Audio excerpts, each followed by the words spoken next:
ইসরাফিল আলাইহি ওয়াসাল্লাম ফুৎকার দিবেন, তখন পুরো পৃথিবী কেঁপে উঠবে, মারাত্মকভাবে কেঁপে উঠবে। দ্বিতীয় ফুৎকারটা যখন দিবেন তখন সবাই মরে যাবে, আমরা সবাই মরে যাব। তখন আমরা কেউই বেঁচে থাকব না। তখন পশু পাখি মারা যাবে, সমস্ত জিন জাতি মারা যাবে, সমস্ত ফেরেশতা মারা যাবে। যে ফেরেশতা মালাকুল মুত অর্থাৎ যার মাধ্যমে আল্লাহ তাআলা মৃত্যু ঘটিয়ে থাকেন তারও মৃত্যু হবে। এত ভয়ঙ্কর চিৎকার দিয়ে মালাকুল মত পৃথিবী থেকে বিদায় হবে।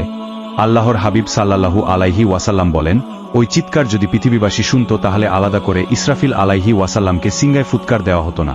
প্রতিটা মানুষের কানের পর্দা ফেটে মুহূর্তের মধ্যে লাশ হয়ে যেত। এরপর কেউ যখন থাকবে না, তখন আল্লাহ তাআলা ইসরাফিল আলাইহি ওয়াসাল্লামকে আবার জীবিত করবেন। তখন তিনি 3 নাম্বার হুইসেলটা আবার দিবেন। তখন মৃত লাশগুলো আবার জীবিত হয়ে উঠবে।